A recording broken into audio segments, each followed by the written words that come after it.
Hello, my chicklets. Thank you for stopping by. As the summer approaches closer, you may find that I am missing a few days here and there, and that is purely because I do not get along with the evil day star that sits in the sky every day. It does take a lot out of me, but I'm still going to try and make sure I get uploaded as often as possible. With that being said, I want to read you a wonderful story, the first in a dark Logan saga by Nad98 on AO3. What have you done? Fuck this, Logan mumbled and walked down the stairs to the basement. Fuck Patton, fuck Roman, fuck Virgil, and fuck fucking Janice. With more force than necessary, he pulled open the door to the dark side's living room. With marching steps, he trampled onto the gloomy-looking room, immediately steering towards the ratty couch where a certain orange side was sitting on, and paused Kingdom Hearts in order to turn around and watch the visitor. "Hello there," Anger said, and pressed his glasses up his nose. "What are you doing down here?" Logan's eyes glowed dangerously, and a grin accompanied by a shiver down his spine spread on Anger's face. "Where's Remus?" Cold was his voice, and Anger's excitement grew. "You're snapping. Remus, now." Before Anger was able to dig deeper and maybe agitate Logan a little more, a loud thump made him turn around, and he saw how Remus fell through the ceiling. Not the most uncommon way for Remus to show up. The chaotic trait grinned madly at Logan and opened his mouth for a little quip as Logan rushed towards him and stopped mere inches before him. The air shifted. Remus had to control himself to not take a step back. Anger's excitement turned to wariness. "Make me one of you." Panicked giggle escaped Remus's lips. Logan tried to put his hands on Remus's shoulder, but Remus stepped back. Logan followed, and Anger got up from the couch. "You have lost another one. Let me fill the hole." "What are you talking about?" Remus said, retreating more and more. "Janice has been heard. He's gotten through to Thomas by impersonating me once more and getting Patton on his side. I'm done playing nice. Apparently, playing in the shadows and being a villain is the only way to get through Thomas's thick skull. So make me one. Make me a dark side." Remus's back touched the wall. Logan placed his hands beside his head, pinning him in place without touching him. Anger didn't dare get closer. "I won't do that." "Thomas is accepting Janice. It's only going to be you and Anger now. You need me. You said I'm the best planner out of everyone, and with your help, I'll be able to account for all of the obstacles Janice and the others have overlooked. We can be better than they are." Remus's heart sank. Logan's eyes were bloodshot. "Better at what?" "Better at making Thomas better. He'll be successful. He'll be happy and healthy." Remus put his hand on Logan's chest over his shoulder. He saw Anger's shocked face. "But you don't know how to do that." Logan pressed against Remus's hand. His hands were balled into fists. "I will. You'll help me. Anger will help me. We'll help each other. I helped you with your research, and I played video games with him. You'll help me." There were tears in the corners of Logan's eyes. Logan's breath hitched, and the desperation from his voice finally found its way on his face. "You don't even know Anger's name." Remus let his hand wander up to Logan's shoulder and pushed him away from him. "You don't know me. We're not capable to fix Thomas on our own. Scheming doesn't work. It worked for Janice." "It doesn't. He got through to him because he was honest. He wasn't, you know his name now. He's been vulnerable in front of Tommy Boy. And you know that's part of why he got what he wanted." "But..." Logan choked on his words. His own hands fell on Remus's shoulders, and his fingers dug deep into his flesh. Remus didn't mind. "But I can't be vulnerable. I'm logic. I don't feel I shouldn't feel." But you do. You feel betrayed by Thomas because he listened to Janny Boy instead of you. You're disappointed in the morons because they didn't let you help. You're angry with Thomas because he's ignoring your advice, but taking the same advice from someone else. The grip on Remus loosened. Logan's hand slid off his shoulders. So you don't want me either.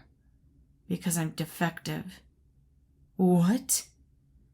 Logan looked to the floor. Teardrops fell on his shoes. Patton doesn't like me because I'm not expressive enough. Because he can't appeal to my heart. I'm too critical and harsh for Roman.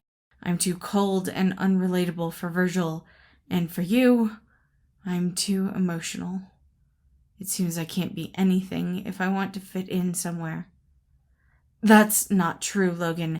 They love you. They're just fucking suck at showing it. What good does love do if they don't like me? When they don't seem to understand me ever. I thought you were different, though. You never complained about my rambles. You seemed to enjoy my presence, even. I thought Janice liked me, too, but... But what? What did he even do to make you come down here? So Logan told them about the aftermath of the wedding. Remus took him by the hand as he talked and sat him down on the couch. Anger sat next to Logan's other side, but midway through his explanation he stood up and paced through the living room to calm his growing temper. I'll kill them all, Anger said when Logan had finished. The logical trait just shook his head in a defeated manner, no longer caring about the tears that spilled over his cheeks. It won't do any good, Anger. Lucas. Pardon me? Lucas stood still in front of Logan. Then he crouched down and looked up to him with an iron stare. His eyes flickered over to Remus for a second, and he put his hands on Logan's knees. My name is Lucas. You're here because you need sanctuary. You need a place where you can feel safe, and you can't feel safe around someone whose name you don't know. I'm Lucas, and I'm angry for you.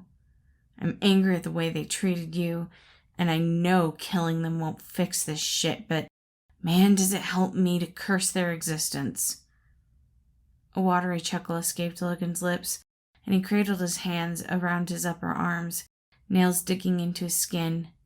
Before he could draw blood, though, Remus cupped his hands carefully and pulled them away.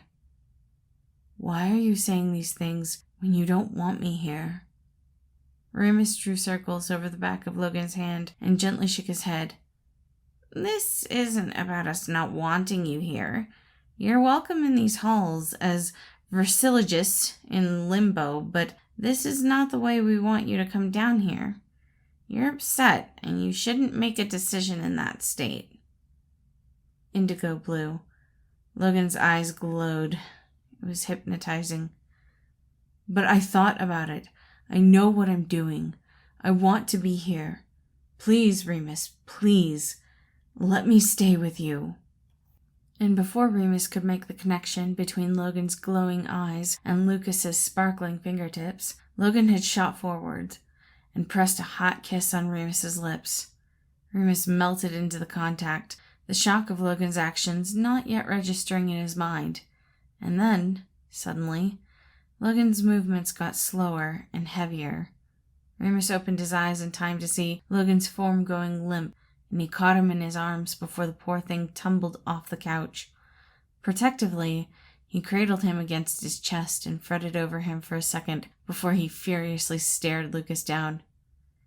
What the fuck was that for? Remus hissed quietly, not to wake Logan up. Why would you heighten his emotions in this state? He's still in denial. Lucas threw his hands in the air and sputtered with a hushed tone. I didn't know. I noticed that he wanted to open up more, so I just gave him a nudge. Didn't think he'd give in to his lust for you, trash man. It's not like I wanted to see you make out. Remus flipped him off, and they exchanged a few more quips until Remus carefully got up from the couch, Logan securely held in his arms. He would bring him into his room to rest, and then explain to him what happened. And together, with Lucas, he then would offer him a plan. They would Yellow light flashed through the room, and orange and green eyes darted into the direction where it came from. And at that, Lucas jumped on his feet and stomped towards the deceitful trait. What is the meaning of? Before Janice got to utter another word, Lucas had grabbed the chain clasp of his capelet and pulled him towards him. The breath stuck in Janice's throat, and Lucas snarled at the fear appearing in the other's eyes. How do you dare show up and act as if you were right to control the situation once again? How dare you hurt him? Is he unconscious? What did you do? No. Lucas's voice was sharp and left no room for discussion.